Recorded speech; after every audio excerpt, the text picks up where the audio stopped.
এই মুহূর্তে big breaking update. জেলায় জেলায় চুক্তিভিত্তিক কর্মীদের 3টি দাবি মেনে নিল দপ্তর। দাবি মেনে নেওয়া হয়েছে। বেতনের ব্যাপারটা সেটাও বলা হচ্ছে যে বাজেট পর্যন্ত অপেক্ষা করতে। রাজ্য বাজেটেই আশ্বাস চুক্তিভিত্তিক কর্মীদের। এই মুহূর্তে 3টি দাবি মেনে নিল দপ্তর। কোন দপ্তর কোন 3টি দাবি মেনে নিল, কোন চুক্তিভিত্তিক কর্মীদের এই দাবি মেনে নেওয়া হয়েছে, আজকের এই ভিডিওটির মাধ্যমে সেই দপ্তরের নাম, কোন চুক্তিভিত্তিক কর্মীদের জন্য এই দাবিগুলো উঠেছিল, কাদের কোন কোন দাবি মানা হলো, ডিটেলস তথ্য জানতে পারবেন এই ভিডিওটির মাধ্যমে। এবং চুক্তিভিত্তিক কর্মীদের বেতন কবে বৃদ্ধি হতে পারে এ সংক্রান্ত বিষয়ে একটি ডিটেলস তথ্য আপনাদের কাছে পৌঁছে দেব। ভিডিওটি অবশ্যই লাইক করবেন, শেয়ার করে প্রত্যেককে জানাবেন। নিয়মিত চাকরি সংক্রান্ত এডুকেশন রিলেটেড গুরুত্বপূর্ণ নিউজগুলি দেখতে চ্যানেলটিকে সাবস্ক্রাইব করে রাখবেন। তাহলে চলুন ডিটেলস দেখে নেওয়া যাক। বন্ধুরা, এর আগেও আমি আপনাদেরকে বলেছিলাম 31শে জানুয়ারি শুরু হচ্ছে বিধানসভা বাজেট অধিবেশন, আর 2রা ফেব্রুয়ারি বিধানসভায় ভোট অন অ্যাকাউন্ট পেশ করবেন চন্দ্রিমা ভট্টাচার্য মহাশয়া। আর সেই বাজেটেই চোখ রাখতে হবে আশা কর্মীদের। হ্যাঁ বন্ধুরা, আজকের কথা বলবো স্বাস্থ্য দপ্তরের চুক্তিভিত্তিক কর্মীদের নিয়ে। বন্ধুরা, আপনারা সকলেই জানেন গত 30 দিন ধরে আশা কর্মীরা রাজ্য জুড়ে কর্মবিরতি চালাচ্ছেন।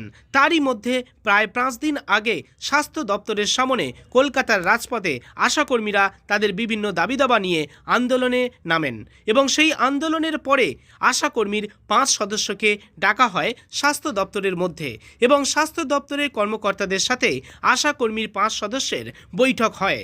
সেই বৈঠকের পরে সেখান থেকে জানা যায় যে আশা কর্মীদের বেশ কিছু দাবি দাবা মেনে নেওয়া হয়েছে।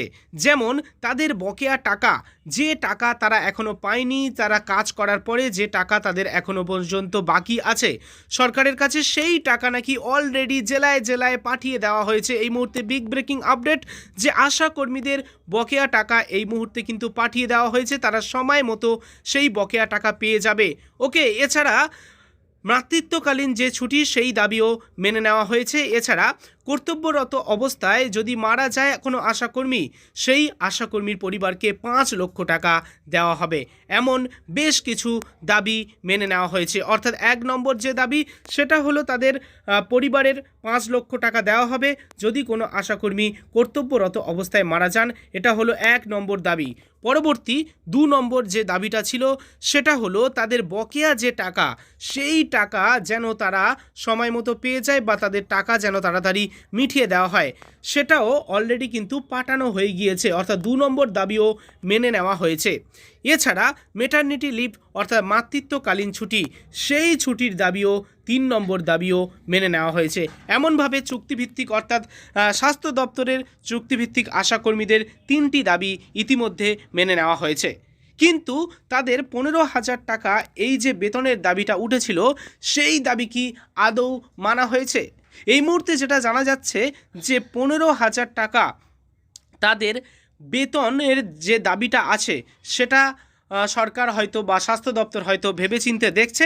পরবর্তীতে তাদের কিন্তু 2রা ফেব্রুয়ারি রাজ্য বাজেটের দিকে চোখ রাখতে হবে, এমনটাই আশ্বাস হয়তো তারা পেয়েছেন।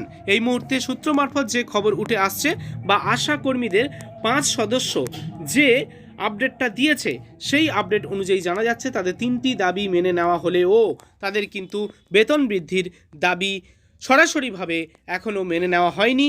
তাই তারা এখনও কর্মবিরতি চালিয়ে যাবে যতদিন না তাদের বেতন বৃদ্ধি হবে।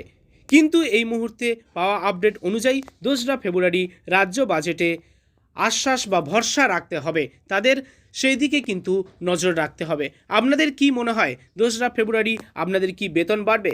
15,000 টাকা বেতনের দাবি হলেও 15,000 টাকা না বৃদ্ধি হলেও তাদের কিছু কি বেতন বৃদ্ধি হবে, বা কত বৃদ্ধি হতে পারে?